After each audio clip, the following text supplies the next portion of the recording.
Good afternoon. So you can be asked a series of questions. Please wait till each question is fully asked before you respond. We'll only have one person talking at a time. Please try to avoid a natural tendency for nonverbal answers such as shrugs of the shoulder, nods of the head, as well as ahas and ahas, because those don't translate into the record. If there's an objection, please stop talking until it's resolved. Please keep your voice up, and if you would, please state your name and spell it. Yes, sir. David Yount, Y-O-U-N-T. Thank you. Thank you, Your Honor. Sir, what do you currently do for a living? I work for the Michigan State Police Canine Unit. And how long have you worked with the Michigan State Police more generally? Since May of 1995. And how long have you been with the canine unit? Since 2000. And what's your current role in connection with the Michigan State Police canine unit? Right now I'm a sergeant within the Michigan State Police Canine Unit. Okay, and what are your sort of duties as a sergeant in that unit? I am the head trainer. I was also the canine unit commander. Due to the growth of the unit, we brought a lieutenant on. So I'm basically the assistant unit commander for the State Police Canine Unit, also the head trainer. Okay, and how long have you had that role as head trainer within the unit? I've had the head trainer role since 2004. And what does the Michigan State Police canine unit do? We were established in 1960. We find people, lost people. We find suspects that flee crimes. We find substances, whether it be narcotics, explosives, accelerants.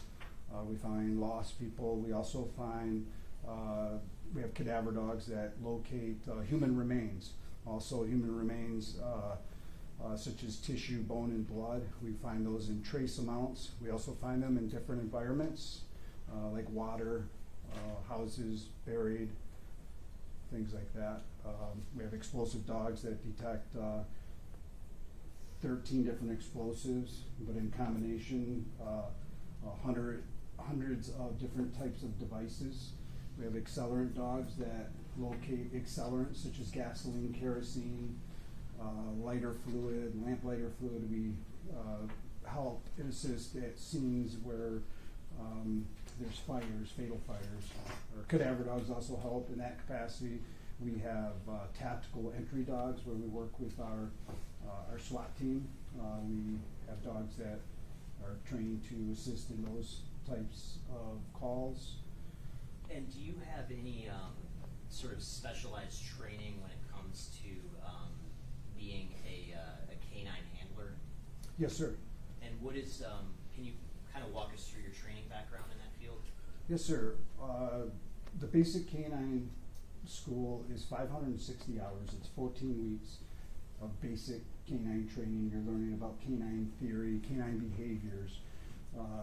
We're also a unique unit in that we train our dogs from, they're untrained. We call them green dogs. They're not trained. So as a new handler, you are training an untrained canine and you're learning all the principles of conditioning. So we train the dog from the ground up. And give you an example, my first dog was a bomb dog. He was a tracking bomb dog. So we would teach the dog how to track. Basically, the dog taught us. He knew how to track, but we just learned as a handler through repetition on how to read the dog.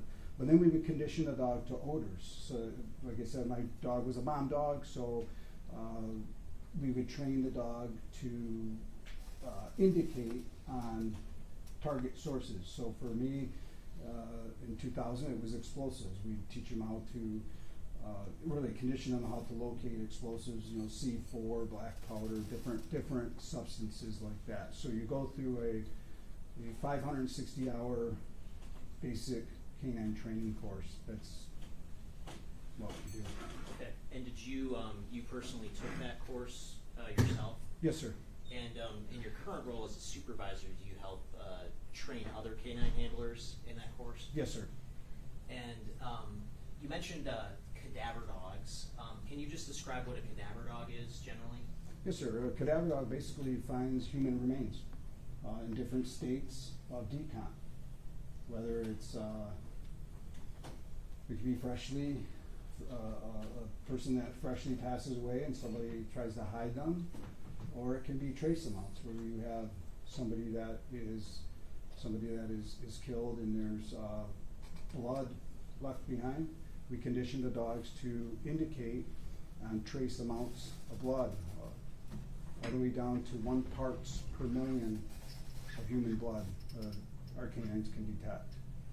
And can you help us kind of understand what's the process like for training a dog to detect the odor of human remains to create that sort of impression with them? Yes, sir. So the principles of conditioning for a canine for detector work, whether we're detecting narcotics or cadaver or accelerants, it's the same. The first thing we do is we teach the dog to sit, because the sit is going to be the response. That's going to be the final response that the dog does to say, hey, this is, I'm getting as close as I can to the source of the odor. He sits. The last place his nose was is where I look, and that is usually where the substance is. So in our training course, we teach the dog to sit, and then when he sits reliably, when I tell the dog to sit and he sits right down, then we bring in odors. I say I'm training him on cadaver tissue, so I'll bring in tissue, I'll put it in a box. It's in a design box that his nose can go in, so the odor is isolated, and I'll have 8 other boxes. 7 of the boxes are empty. 1 of them has the target odor. The dog is directed to the box, and the dogs are selected because they're high drive dogs. They're naturally curious and nosy, right? So we point to the box. The dog smells the box. He doesn't really know what he's smelling, but he goes to the boxes. He goes to the one. He gets to the one with the odor, the tissue, which is a different odor. And he'll usually hesitate. He'll usually stop and hesitate. Well, what is that? And then we say sit. And the dog, oh, sit. Boom. And they'll sit. And then we put a ball with that design box with the hole. We pop the ball through the hole, and like Pavlov's law, we ring a bell, you feed the dog salivates. It's that conditioning process we do hundreds of times that the dog eventually seeks that odor out, because he's pairing that odor with his reward. Remind you, we pick a dog that's a high drive dog that hunts, and he wants that ball for the prey drive. We do that hundreds of times, and eventually the dog is conditioned to that odor and that odor only.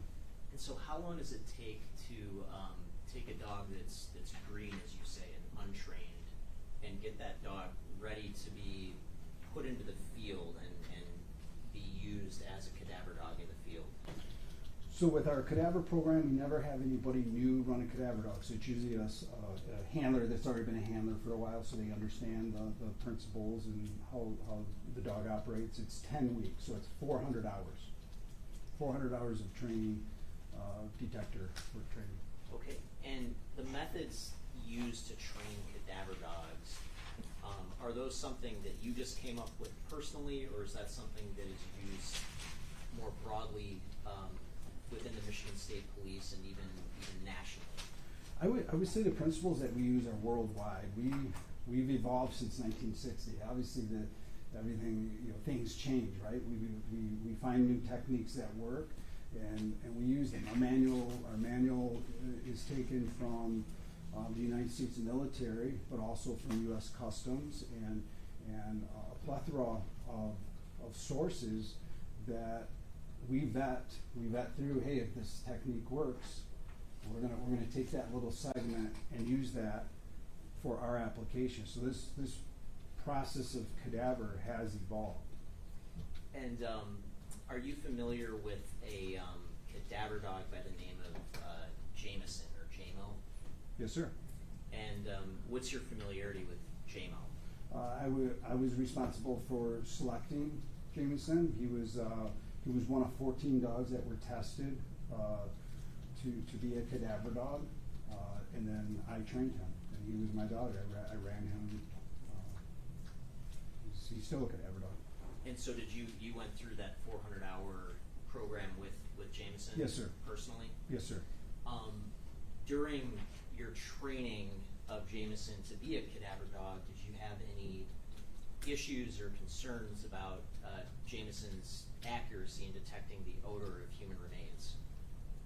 Not at all. He, from the moment we tested him, so he's a Belgian Malinois, which those are a very high drive dog. They're very high drive. They're great dogs. They're great work dogs. They work really fast though. But he was very methodical. Of the 14 dogs, he was my only Malinois. I really did not plan on selecting a Belgian Malinois, but he was very slow, very methodical, and then going into the training process. And then, mind you, Jameson is my 13th work dog. He's my 13th dog that I've worked on the road. Seeing this, recognizing how talented he was at it, he made the training really easy. I had zero issues with canine Jameson. Okay, and was Jameson eventually certified in any way as a cadaver dog? Yes, sir. And I'm holding what's been marked as proposed exhibit 30. Can I approach, Your Honor? Yes. What is proposed exhibit 30? That is our certification. Okay, and is that just a record of Jameson's? Would that be his initial certification as a Yes, cadaver sir. dog? Was that in 2021? Yes, sir. And is this the sort of record that is kept in the ordinary course of your unit's business? Yes, sir. And is it the regular practice of your unit to keep records of canine certifications like this? Yes, sir. Certifications and training documentation. We document all of our training. Okay. Your Honor, with that, I'd move to admit proposed exhibit 30. No objection. All right, it's admitted. And so Jameson was certified in 2021, is that correct? Yes, sir. And has he been in the field as a cadaver dog since that time? Yes, sir. And after the time of his initial certification, have you had any problems or concerns come up about Jameson's accuracy as a cadaver dog? No, sir. Now, have you previously had the opportunity to testify as an expert in the field of canine handling based on your experience and your training in that field? Yes, sir. And can you say approximately how many times you testified as an expert in that field? Several, maybe a dozen. Okay.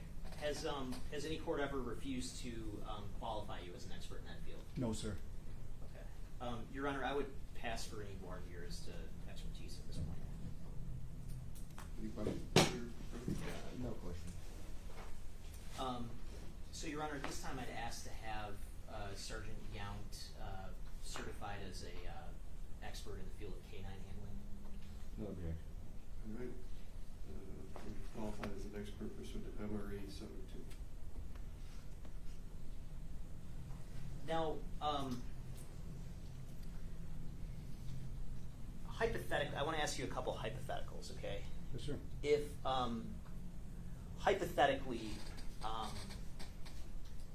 there was an enclosed space that had decomposing human tissue in it, that had been decomposing for some lengthy period of time, would that leave the sort of odor behind that Jameson might detect? Yes, sir. Okay. Hypothetically, if there was just a drop of dried blood right here on this table, and that blood had been sitting there for some time, would that create the sort of odor that would cause Jameson to indicate? Yes, sir. Okay. Hypothetically, if let's say I died right here, would there be odors emanating from me that might make Jameson indicate the presence of human remains almost immediately? Yes, sir. Okay. Did you deploy Jameson in connection with the investigation into the disappearance of Zion Foster? Yes, sir. And I want to ask about a couple of different situations. I want to take you back to January 17th of 2022. On that particular day, did you go to a residence located at 19451 Greenfield in the city of Detroit? Yes, sir. And at that residence, did you have Jameson with you? Yes, sir. And can you kind of walk us through what you did with Jameson at that residence? So the first thing I do is I get briefed by detectives on scene. I do a safety walkthrough for two purposes. I walk through to make sure there's no pets, dogs running loose, cats, things like that. Also for safety reasons, in case there's any glass, any poisons. You know, sometimes there's rat poison or poisons like that, or cleaners in toilets, things like that. So I'm doing a safety check. And at the same time, I'm also getting a search strategy, getting the layout of the house, of how I'm gonna search the house, formulating that before I even get the dog out of the vehicle. That's why I do the safety walkthrough of the target. Okay. And did you ultimately take Jameson through the house? Yes, sir. And did Jameson make any sort of positive indications inside the house? He did not. Okay.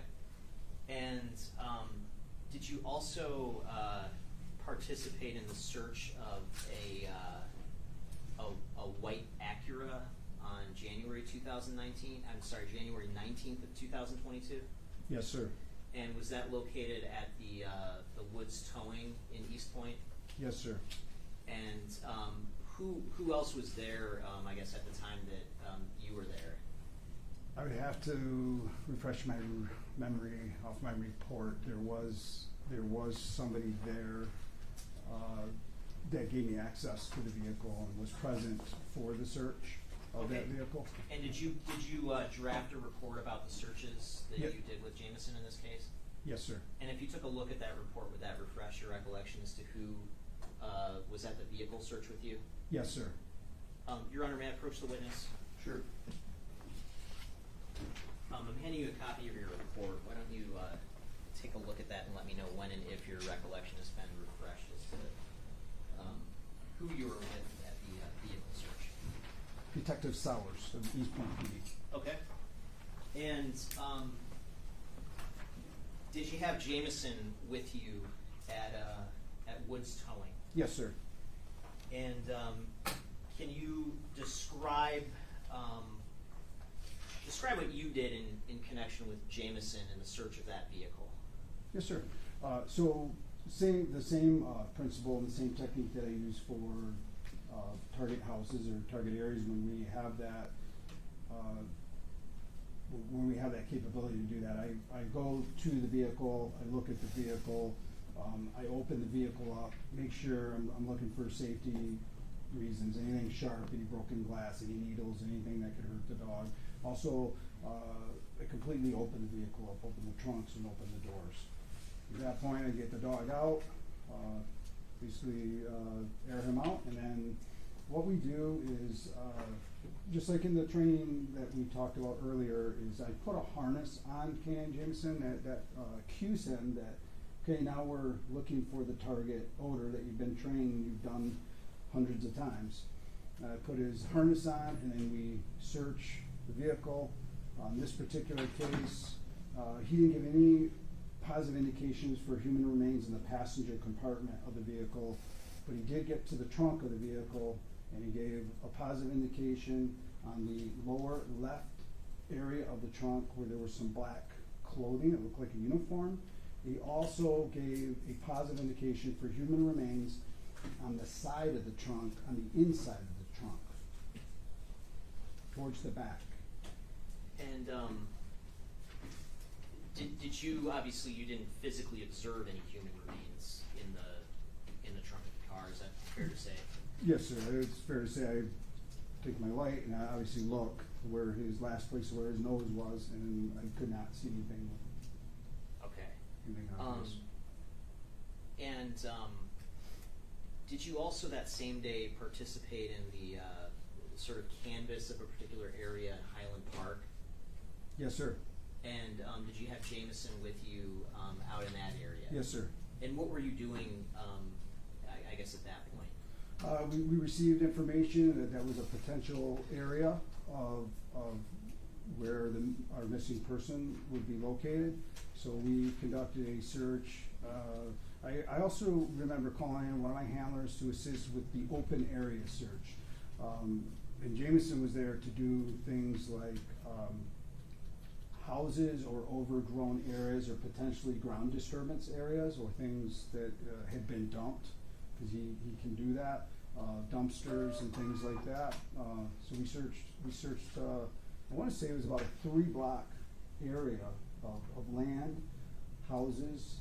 I remember a 3-story large abandoned building. We searched every square inch of that place as well. Just had a lot of debris and a lot of items in the building. And did Jameson make any positive indications as you searched that area of Highland Park? No, sir. Okay, so the only positive indications were in the trunk of the car, is that correct? Yes, sir. And I want to ask, hypothetically, based on your training and your experience as a canine handler, if a body had been in that trunk for just a short period of time, shortly after the person was deceased, could that lead to enough of an odor that Jameson might indicate on it? I would say there would have to be some transfer of fluid. Okay. Yes, it is possible. It is possible. Yes, sir. And you mentioned your dog was trained to indicate on a certain sort of level of blood by parts per million. Can you explain that? Yes, sir. So I've always been intrigued by what the dogs can indicate because they surprise you.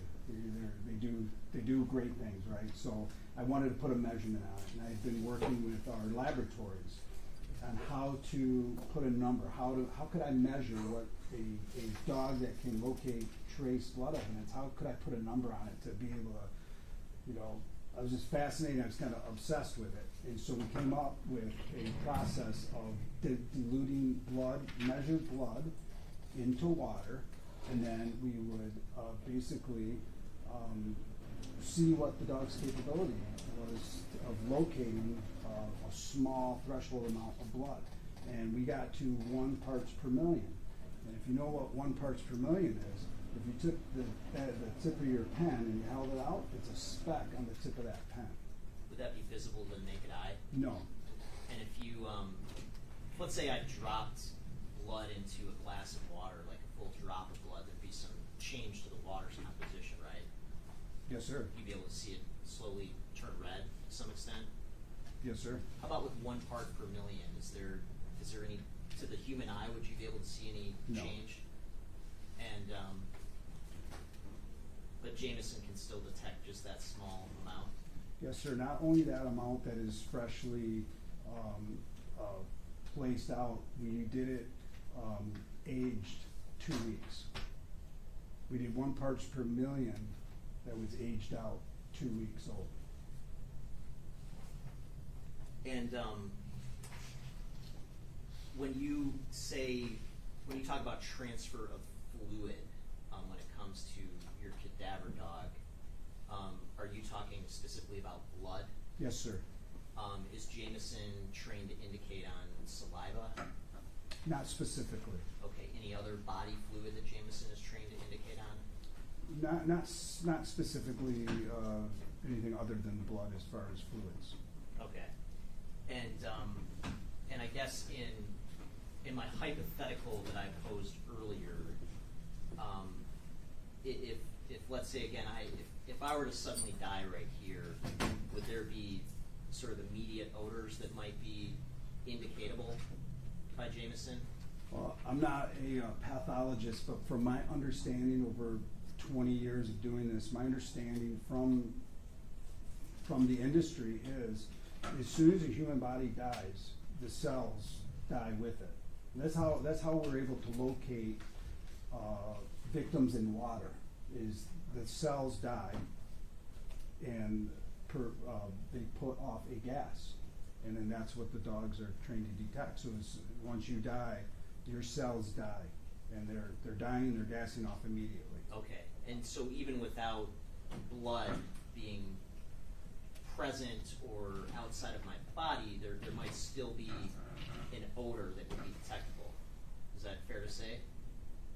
Is that correct, or? Can you say that again? So, maybe to make this less about me, if somebody hypothetically passes away,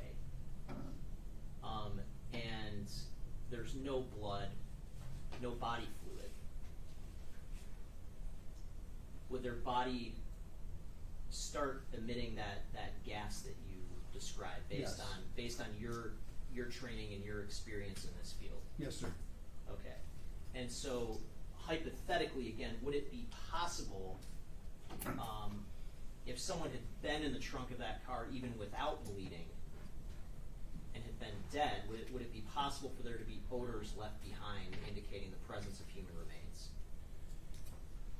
That's a good question.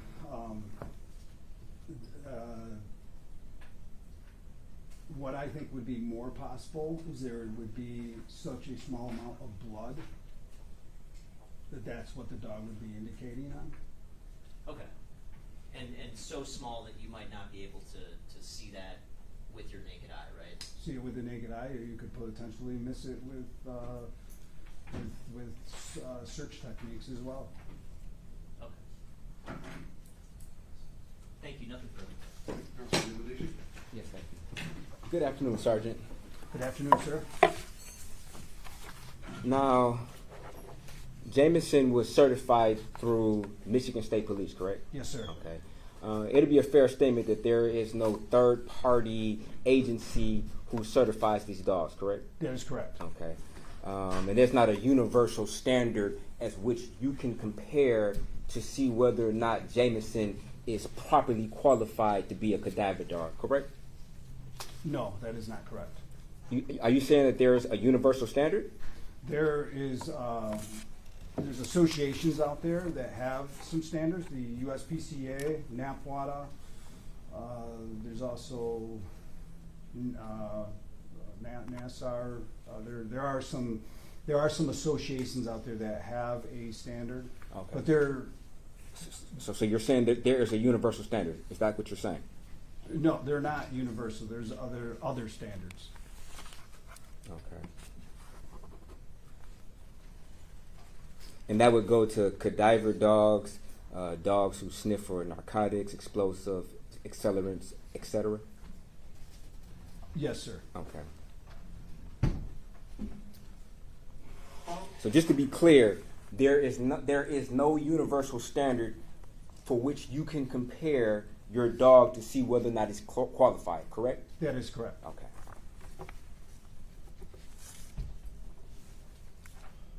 Now, has Jameson ever give false positives? No, sir. Okay, never? Never. Okay. Now, in a situation where Jameson were to detect on a particular area and you yourself didn't see it, or if you use other methods of detection and they did not come up, how would you be able to verify whether or not Jameson's detection was actually accurate? That's a good question. You'd have to use equipment. You'd have to use equipment, or Okay. in training, we know there's a source. We know that there's a source there. We place the source. Okay. Okay. In the real world, when you don't know whether or not there's a source there, Jameson detects on a particular area. You yourself can't see it. Other methods of detection are used, but it does not come up with any evidence. Under those situations, how would you know whether or not Jameson did not give a false positive? Because I'm relying on his training and the experience of the canine. He doesn't do that. Oh, he doesn't do that. But if somebody were to come behind you and try to detect and nothing came up, you just determine that they're wrong and Jameson is correct? Yes, sir.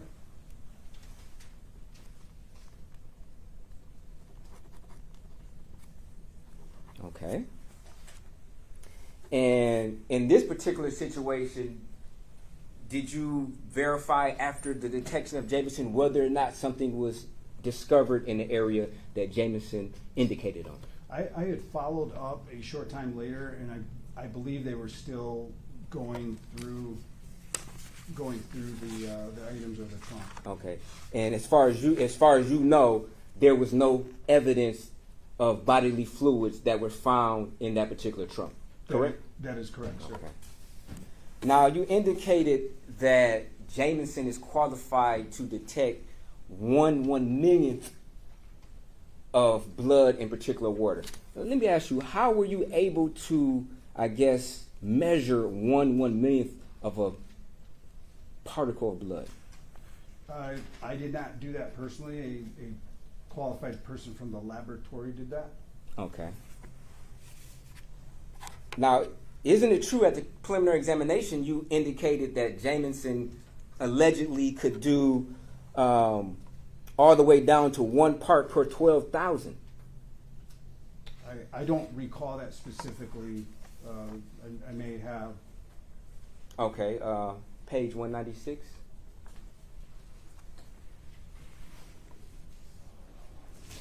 And what was the date of that, sir? The date of that would be August the 9th of 2023. We tried to, line 10. We try to hit all the spectrums. We try and hit fresh blood. So we try to use fresh blood. We try to use aged blood. And then we try to vary amounts to do all the way down to 1 part per 12,000, which is less than a pinhead. Yes. Remember stating that? Yes, sir. And that is because during that process in that program, that's where we were at. So now you're saying that he's more qualified now. You see, now he went from 12,000 to 1,000,000? Is that what you're saying? We were measuring that. We were measuring it at the time. That's where we were at in our measurements. Okay. But today you testified that Jameson allegedly can detect all the way down to 1 part of 1,000,000, correct? Yes, that's where he's at. So he's changed, correct? As far as his being able to detect, he's gotten that much better? From us knowing what he can detect. Okay, so you're saying that since August 9th of 2023, at that particular date, Jameson was detecting 1 part per 12,000, correct? At the minimum. At the minimum. And now you're saying today that he is detecting 1 part per 1,000,000th? Yes, sir. Okay. Could it be that you're mistaken? Because you used the same analogy at the preliminary examination that the pinhead that you used today. 1 parts per 12,000 is a pinhead. Okay. It's just a bigger portion of the pinhead. You used less than a Yeah, pinhead. it'll take up more space. 1 part per 12,000 would take up more space on a pinhead, but 1 parts per million would take up lesser space on a pinhead. And did you submit any documentation to substantiate that Jameson can now detect 1 part of 1,000,000th? Yes, sir. It's in the training dailies. It should be in our training dailies that we document. And this is the thing with canine training is you're constantly evolving and measuring and pushing the dogs, pushing the envelopes of the dogs. And it's just August of 23 was just earlier in his career. Okay, so within less than a year, he's gotten almost 10 times better as far as his ability to detect blood? I wouldn't say that it's better, like he's gotten better. It was us being able to measure him. We were going through a process of measuring what they could detect. Okay. So as time went on, we decreased that threshold to see what the canine could detect. It just happened on August of 23. We were at 1 parts per 12,000. What date did he get to 1 part per 1,000,000? I would have to look in the training documents. Do you have that information? I do not available? have them. I submitted. I don't have them. Okay. If I you can had get them. I can get those. Okay. When was the last time you reviewed those? My training dailies? Yes. Well, I got. I'm on light duty right now, so I've been injured. I had major shoulder surgery, so right now I've been kind of out of that loop right now. And when For a did couple that? months. And when did that date take an effect that you were out of that particular field? Well, it's still in the field, but the status had changed in January of 23, mid-January. I'm estimating that. January of 23 or January of 24? I'm sorry, January 24. January, Okay. thank you. So you stopped in January of 24, correct? So you're saying between August of 2023 and January of 2024, which is roughly 3 months, within that time frame, Jameson went from being able to detect 1 part per 12,000 to 1 part per 1 million Yes, sir. in those 3 months? Yes, sir. Okay, but you don't know which month it was, correct? I don't, not off the top of my head. I have to review my dailies Okay. to see those specific. And you didn't bring those with you in preparation of testifying today? I submitted those months ago shortly after the prelim. You requested those and I submitted those. Now, Jameson's, he's unable to detect the manner or cause of somebody's death. That'd be a fair statement, correct? Yes, sir. Okay. He just is trained to detect bodily fluids or the gases that the body lets off after it's deceased, correct? Yes, sir. Okay. And then when the prosecutor gave an example of somebody, say if they died right here and there, right now, Yes, sir. in this very courtroom, their body would be letting off gases, correct? Yes, sir. Okay, and then Jameson, he would be able to detect that, correct? Yes. Okay, and even if there's no blood, correct? He would be able to detect the gases. That'd be correct, right? That's what he's indicating off of is the gases off the body. There's a source there. The gases, okay. The source would be the body, Okay. and that's where the gases would be coming from. Okay, so for one, you don't know whether or not if Jameson indicated if in fact there was actually bodily fluids in that particular area, correct? I mean, I don't want to argue with you, but I believe that there was human blood in that trunk, and that's what he indicated. Right. You believe Because it, there but was no body in there. okay, but you don't have any supporting evidence or analysis that would confirm that indication, correct? I would say the 20 years of experience, and then this last part of training where we're measuring the blood, the trace amounts of blood, leaves me to believe that that's what he is indicating. Okay. So you're saying Jameson is 100% accurate every single time?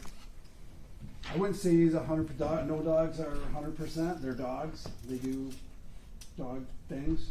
He's not perfect. Okay. But when it comes to when we're working, his harness is on, and he is a very sharp canine. And that I don't doubt. I don't doubt that.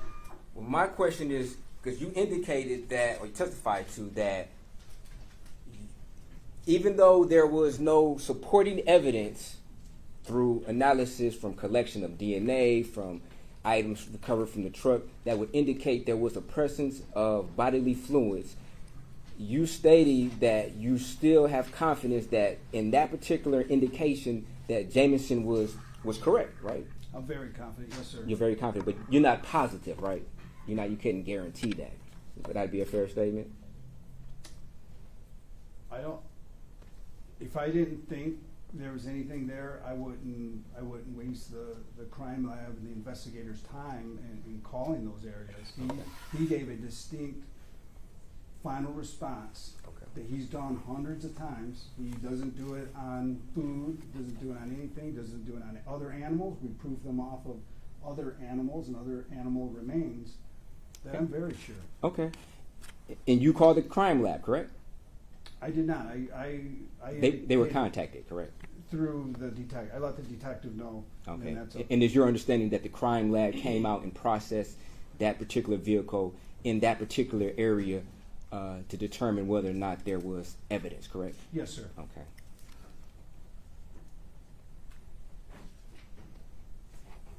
Now, has Jameson ever had a false positive during his training? No, sir. Even during training? Even during training. So the first day you ever took Jameson out, he never had a false positive? Well, for one, he didn't know anything. We had to teach him how to sit. Like he didn't have an opportunity. And so I would put it that way. He really never had an opportunity to give a false positive. Okay. But at some point in time, after he learned how to sit, you then introduced him to odors, correct? Yes, sir. Okay. So you're saying that when that initial time where you introduced him to odors, from that time forward, there was never a false positive that Jameson indicated on. I can honestly say, I'll tell you the worst thing that he did. No, that's not my question. What is your definition of a false positive? A false positive is indicating on the presence of an odor of a substance when it is not there. And I can honestly say he has not done that. In training at all. He has not. I've had dogs do that. I've had every other dog. I've had 12 other dogs that have done that. So Jameson, is this the best dog ever in the history I've of seen cadaver thousands dogs? of dogs work, and I've certified dogs all over the world, and I'm not. He has done a pretty good job. It sounds like he does not just a pretty good job, but if he's never had a false positive, then that would be an excellent job, a perfect job, correct? Yes, sir.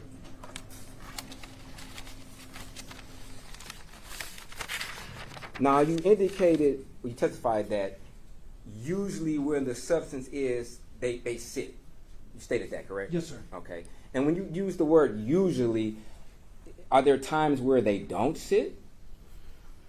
There's times on a boat when they're on the water where so we're on these flat bottom duck boats, and we're given an area to search on the water, and the dog will be on the boat, and he's just sitting here like this, like you and I were sitting here, right?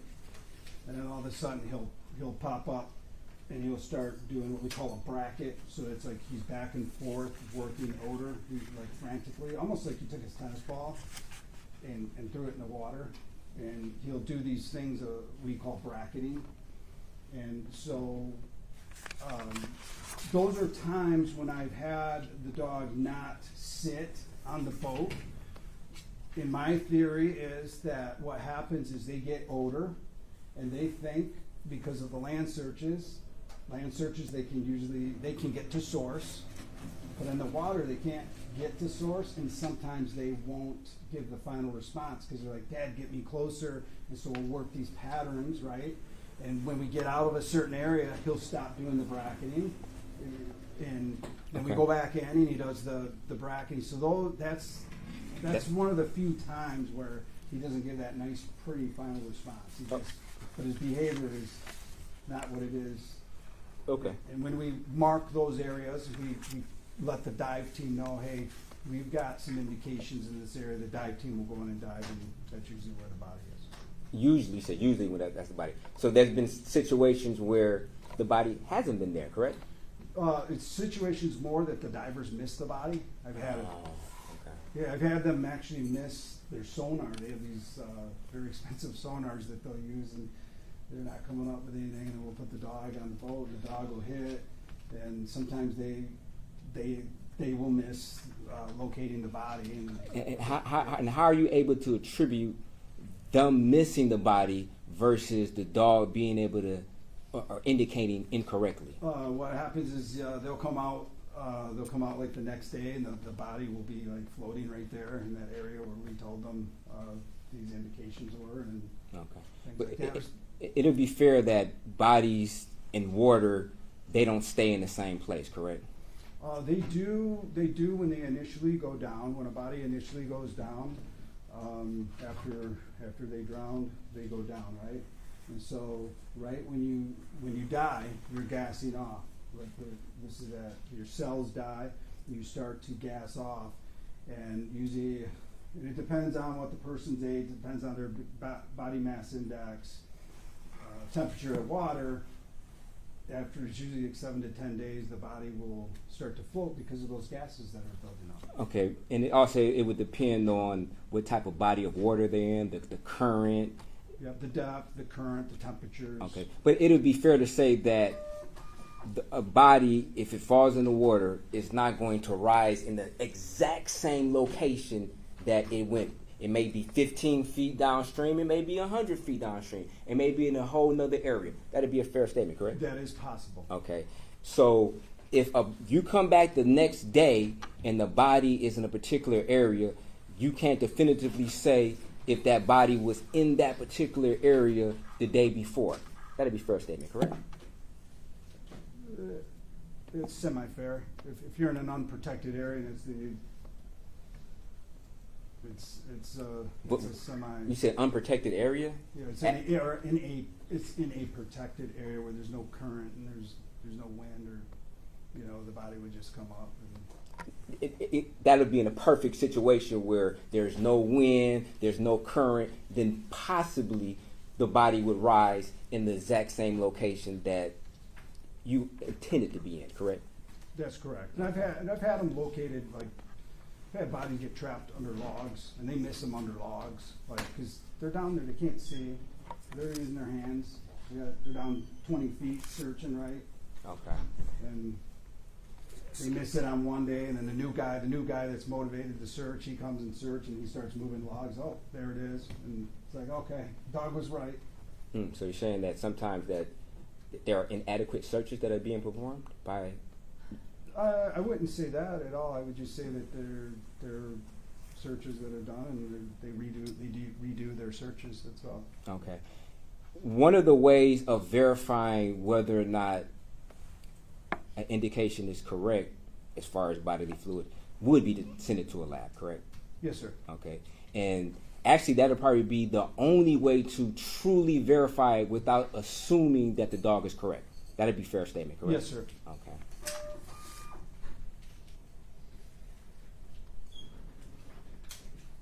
And you're stating that in those particular incidences where the evidence is sent to a lab and it yields a negative result, you would still have 100% confidence in Jameson despite trained professionals analyzing and determining that there is no evidence. Is that correct?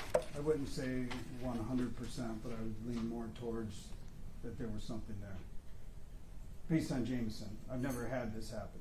I've never had that happen, and I would just lean towards. Do you follow up every single time that Jameson makes an indication on a particular area? Yes.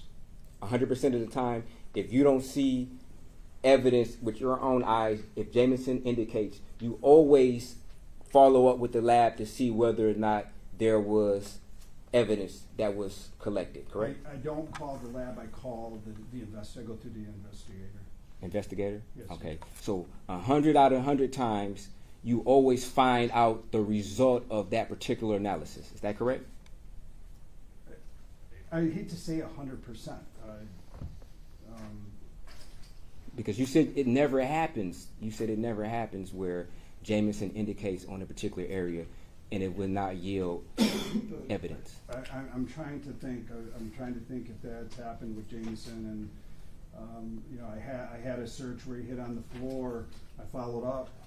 They found blood there on the floor under the flooring. I follow up every single time. Okay. He's new in his career, so there wouldn't be as many. Okay. We're talking about, I didn't mean to cut you off, but in incidences where Jameson indicated on a particular area, was there ever a situation where you checked in with the investigator or the expert who analyzed it, whomever, and determined, and they let you know that there was no bodily fluids or DNA that was actually collected? Not that I remember. Okay. I don't remember. I don't remember that happening. But he has not had that. I mean, the ones that stand out are the ones that they did locate. Okay. In this particular case, Jameson allegedly indicated, correct? Yes, sir. And to your knowledge, there was no DNA found, correct? Yes, sir. Okay, so you do remember this case, correct? Yes, sir. But yet you didn't cite this particular case when I asked you whether or not it happened. You said you don't remember, correct? Correct. Thank you. No further questions. Will you redirect?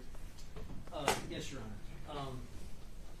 In this particular case, would it reinforce your opinion that something was in that trunk if you had heard that someone admitted there was a body in that trunk? Absolutely. And did you hear that in this case? Yes. Okay.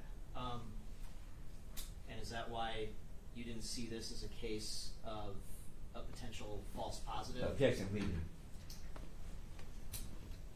Let me rephrase the question.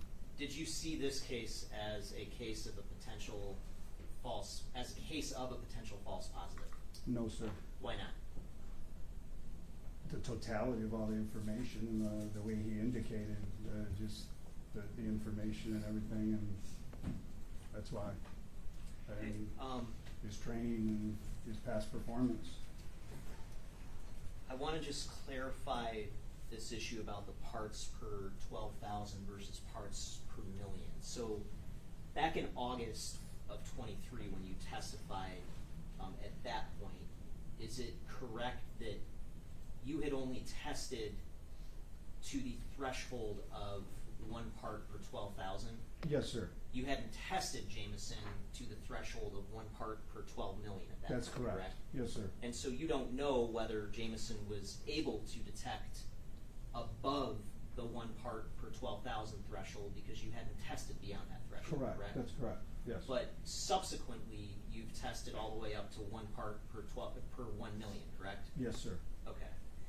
And there's one other question I forgot to ask in my initial questioning.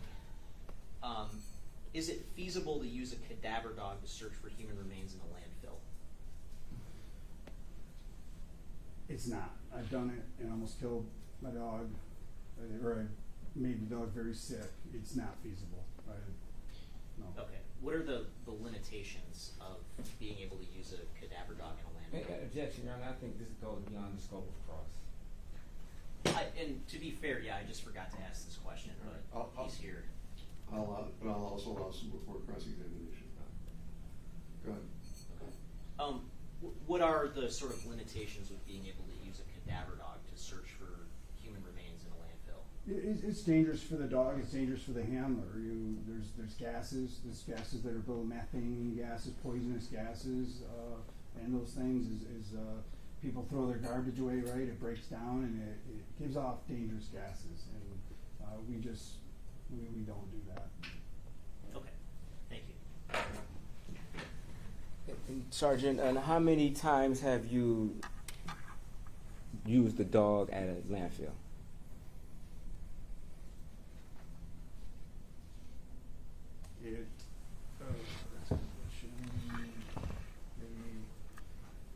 Maybe 3 or 4 times. Maybe 3 or 4 times? Yes, sir. Okay, was it the same dog? No. Okay. And you indicated that it could be dangerous for the dog and for the handler, correct? Yes, sir. Okay, because of the gases? Yes, sir. Okay. Are these the same dogs who are trained to detect accelerants? No, sir. Okay. They're a single purpose dog. All they detect is human remains and nothing else. Okay. Would it be fair that some dogs are trained to detect accelerants, correct? Yes, sir. Okay, and accelerants can have harmful chemicals. That'd be a fair statement? Not the same as what's on a landfill. Those are poisonous gases. So you're saying that accelerants are not poisonous gases?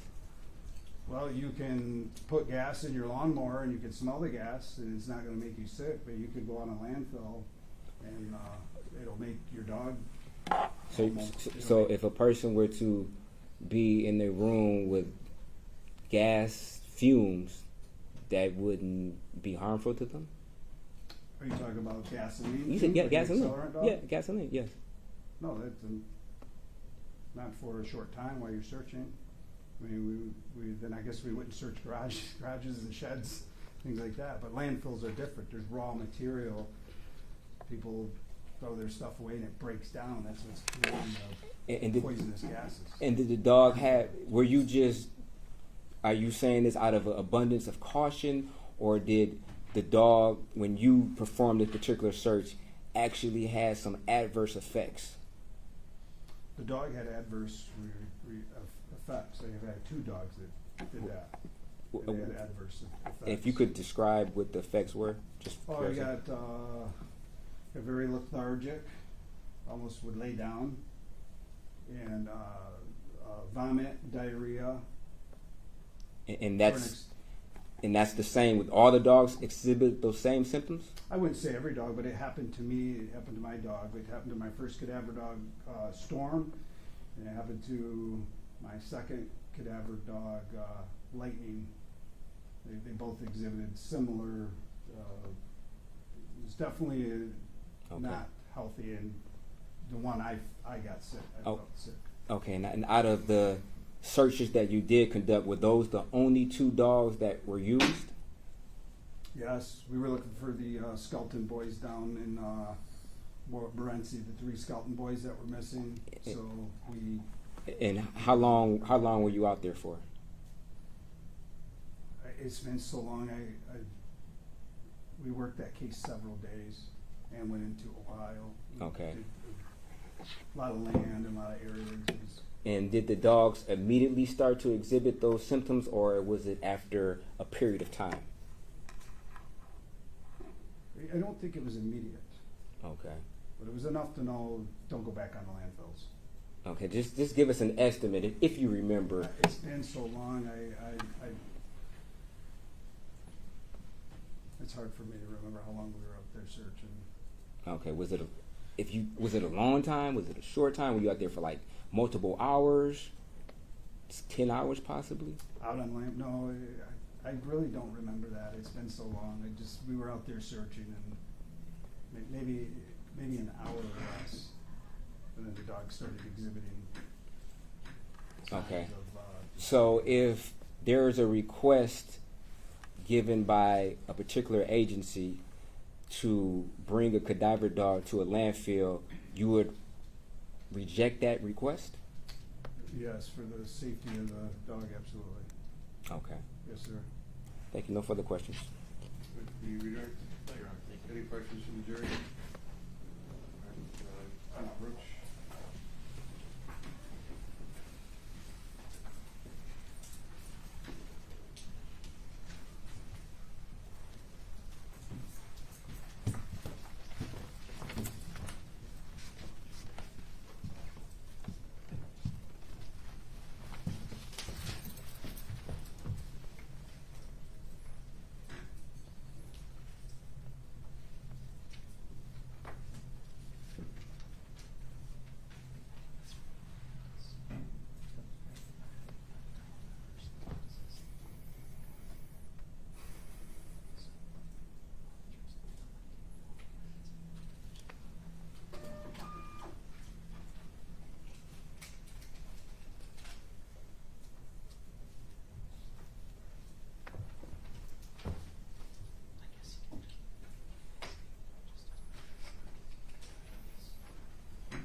Are false positives common with cadaver dogs specifically? I'm sorry, sir. Are false positives common with cadaver dogs? False positive. No, sir. What happened to the clothes in the trunk? This is black clothes that look like the uniform. What happened to the clothes? If you know. I don't know what happened. I turned it over to the detective, and I don't know. Okay. Any follow-up questions based on those answers? No, Your Honor, thanks.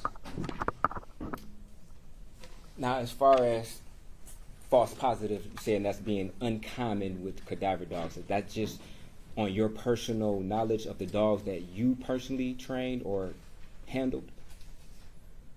I guess in my ecosystem, yes, it's from what there's not a lot of false positives. But there are some. Yes, sir. Okay, thank you. No further questions.